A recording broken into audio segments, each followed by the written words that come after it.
Hi friends, கதை கேட்கலாம் by Sudha Suresh சேனலுக்கு உங்களை அன்புடன் வரவேற்கிறேன். பேசிக்கொண்டிருப்பது நான் எழுத்தாளர் சுதா சுரேஷ். இன்றைக்கி நம்ம சேனலில் நாம் பார்க்க போகிறது இவனும் ராமனே கதையின் அடுத்த 2 அத்தியாயங்கள். வாங்க நாம் இப்போ கதைக்குள்ளே போகலாம். அத்தியாயம் 17.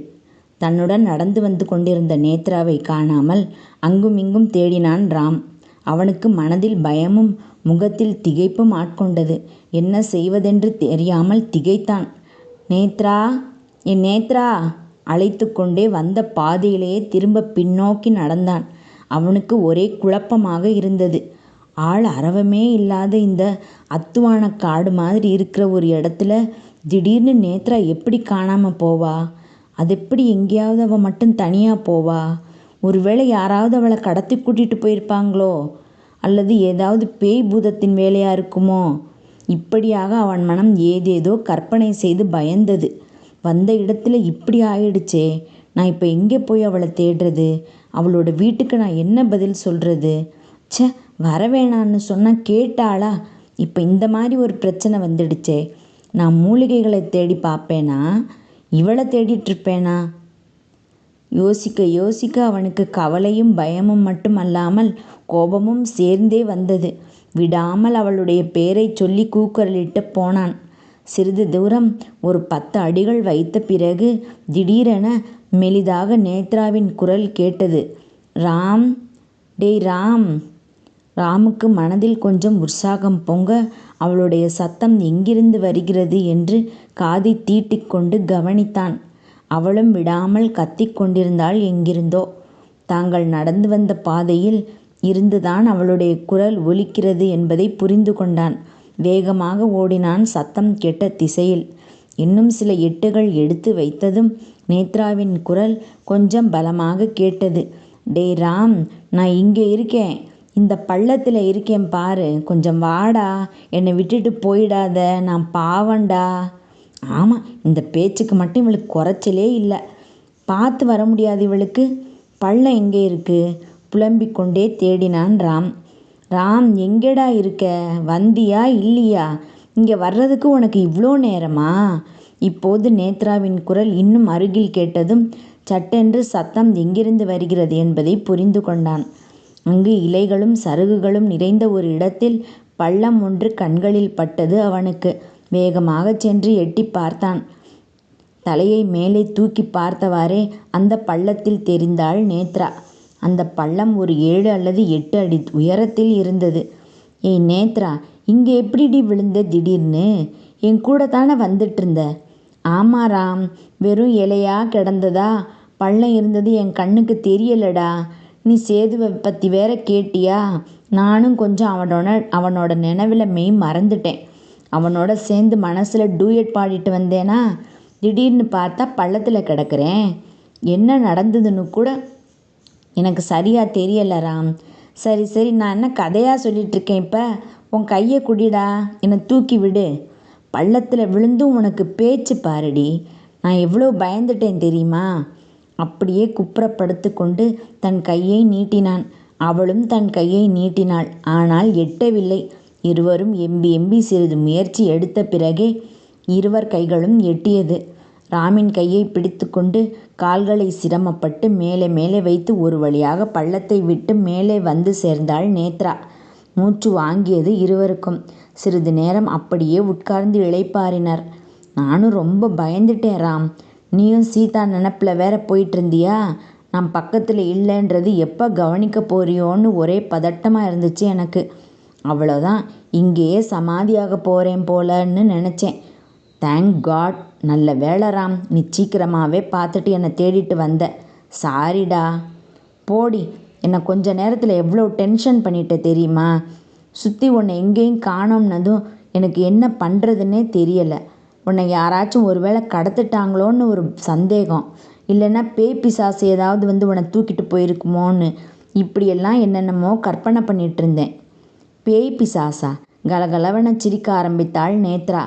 டே ராம், பேயி பிசாசுன்னு என்னடா இது? இதிலெல்லாம் உனக்கு நம்பிக்கை இருக்கா என்ன?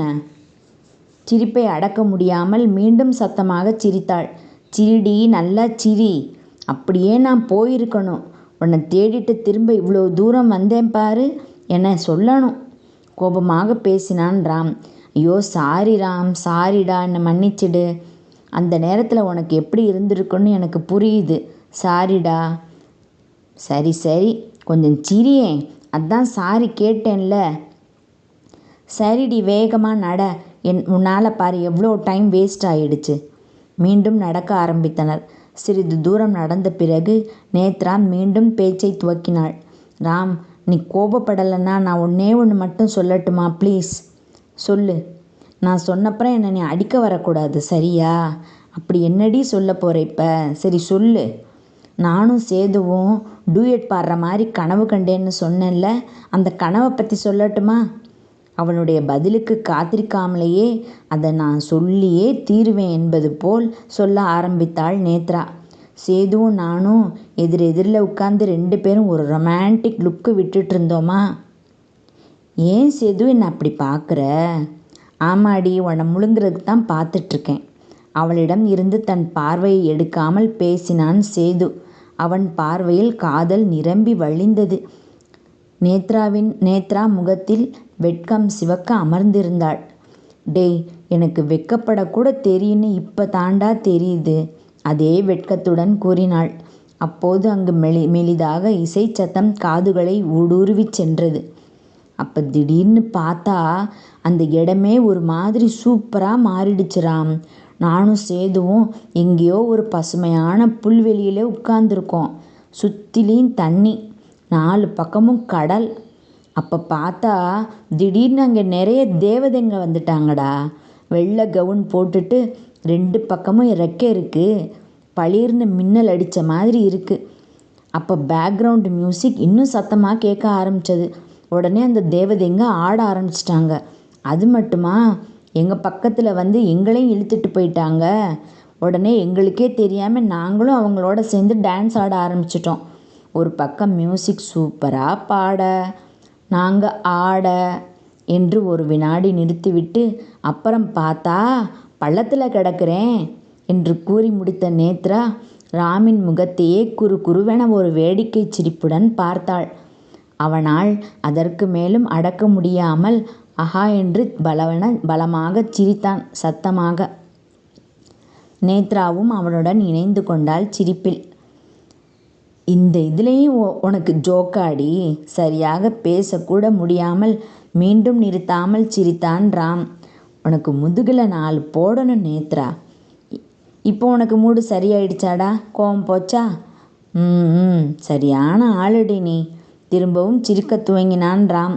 நடந்த பயங்கரத்தின் தாக்கம் குறைந்து தன் தோழன் கோபத்தில் இருந்து தெளிந்து அவனுடைய முகத்தில் சந்தோஷ சிரிப்பை கண்டு நிம்மதி பெருமூச்சு விட்டாள் நேத்ரா.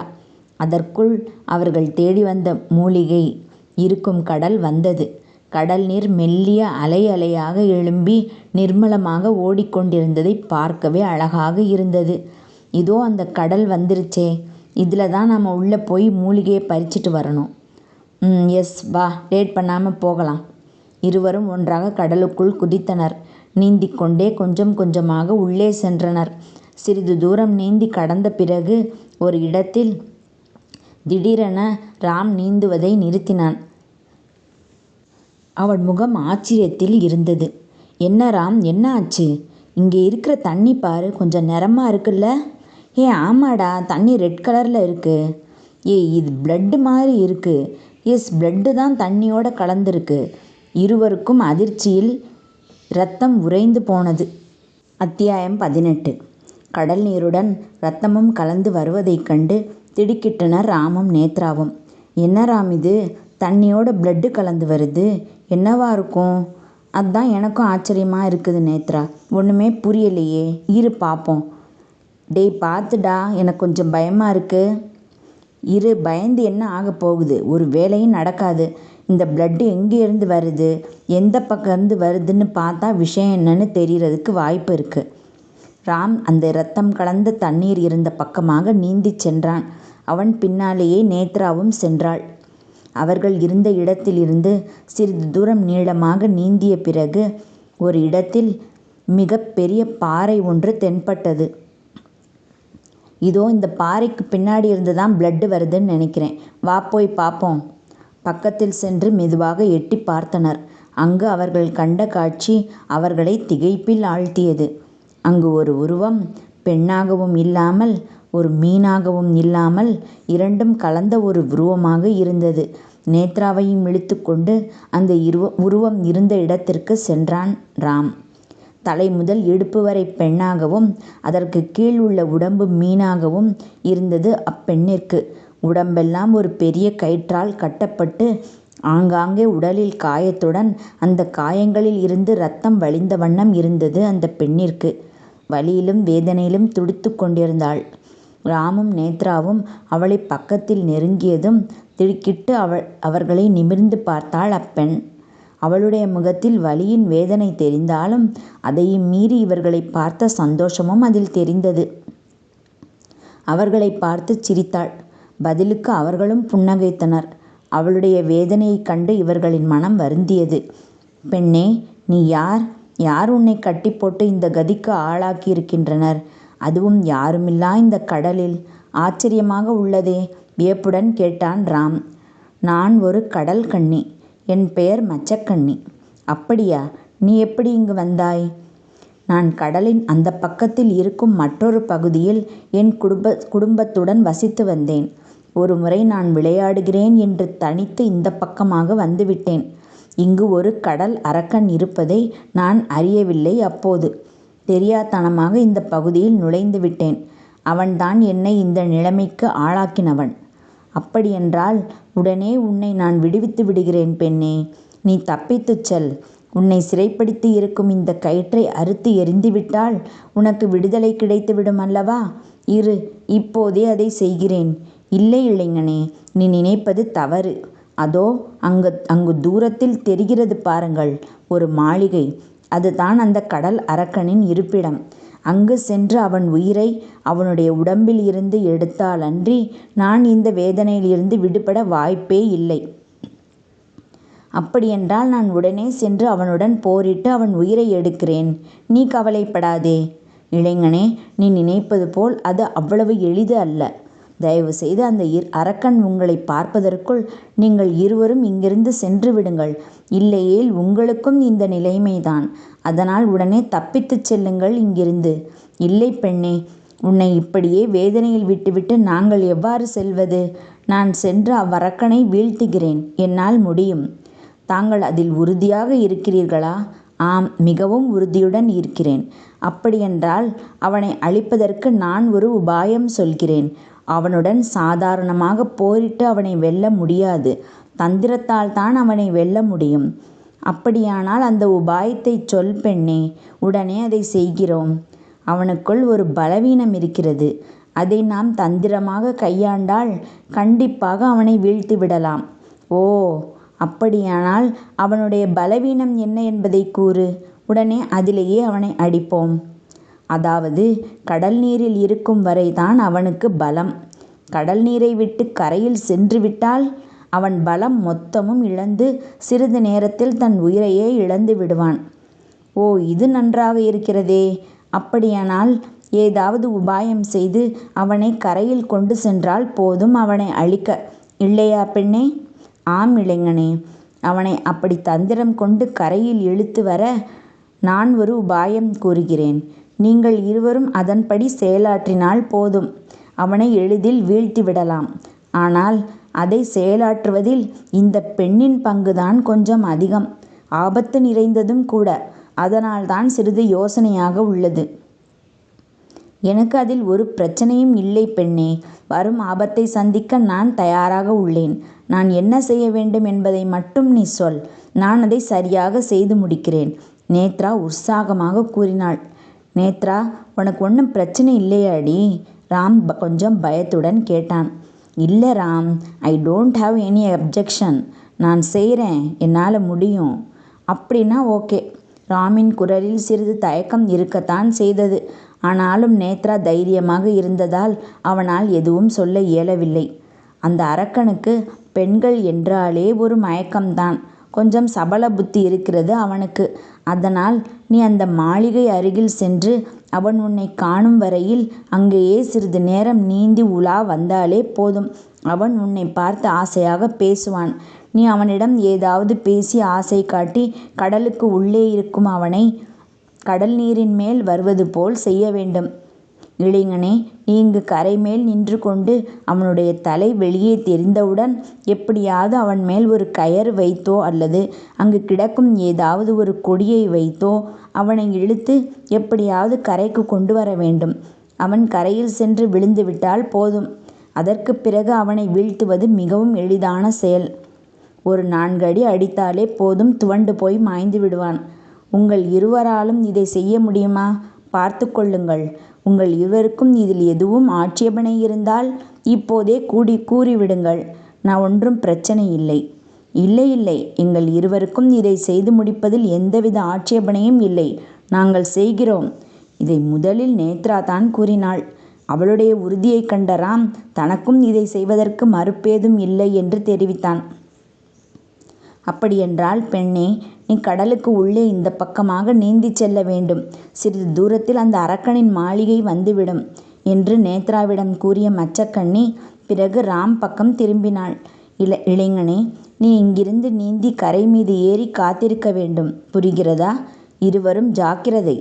தலையசைத்துவிட்டு இருவரும் விடை பெற்று அங்கிருந்து ஒரு புறத்தில் இருக்கும் அந்த அரக்கனின் மாளிகையை நோக்கி நேத்ராவும் மற்றொரு பக்கத்தில் கரையை நோக்கி ராமும் நீந்திச் சென்றனர்.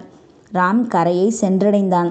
தன் பையில் இருந்த பெரிய கயிற்றை மலை மீது ஏறுவதற்காக வாங்கியிருந்ததை கையில் எடுத்து தயாராக வைத்து கொண்டான்.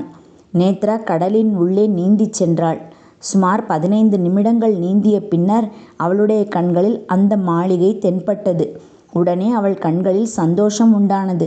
சிறிது நேரம் அங்கேயே நீந்து கொண்டிருந்தாள், ஒரு பாடலை முணுமுணுத்தவாறு. சிறிது நேரத்தில் அங்கு தண்ணீரில் சிறிது சலசலப்பு தெரிந்தது. பிறகு அங்கிருந்து பலத்த சத்தமும் கேட்டது. அந்த திசையில் திரும்பி பார்த்தாள் நேத்ரா. அங்கு பயங்கரமான தோற்றத்துடன் மலை போன்று நின்றிருந்தான் அந்த அரக்கன். அவனுடைய அந்த பயங்கரமான தோற்றத்தைக் கண்டு கொஞ்சம் ஆடித்தான் போய்விட்டாள் நேத்ரா. அவளுடைய மனதில் இருந்த தைரியம் கொஞ்சம் ஆட்டம் கண்டது. ஆனால் அது 1 நிமிடம்தான். அவளுக்குத்தான் தைரியமும் துணிவும் கூடவே பிறந்ததாயிற்றே. மனதில் அச்சத்தை விலக்கிக் கொண்டு தைரியமாக அவனை நிமிர்ந்து பார்த்தாள். அந்த அரக்கனும் இவளை பார்த்ததும் அஹஹா என்று பலமாக நகைத்தான். அந்த சிரிப்புச் சத்தம் அந்த கடலையே அதிர வைத்தது. யார் அது? என் மாளிகைக்கு அருகில் நீந்து கொண்டிருக்க உனக்கு என்ன தைரியம்? அவனுடைய குரலே கர்ஜனையாகத்தான் கேட்டது நேத்ராவுக்கு. என்ன ஃப்ரெண்ட்ஸ், இந்த பகுதி உங்களுக்கு பிடிச்சிருந்ததா? பிடிச்சிருந்தால் லைக் பண்ணுங்கள், கமெண்ட் பண்ணுங்கள், ஷேர் பண்ணுங்கள். நான் அடுத்த அத்தியாயங்களோட சீக்கிரமாக உங்களை சந்திக்க வர்றேன். அதுவரை நன்றி கூறி விடைபெறுவது நான் சுதா சுரேஷ். பாய் மக்களே.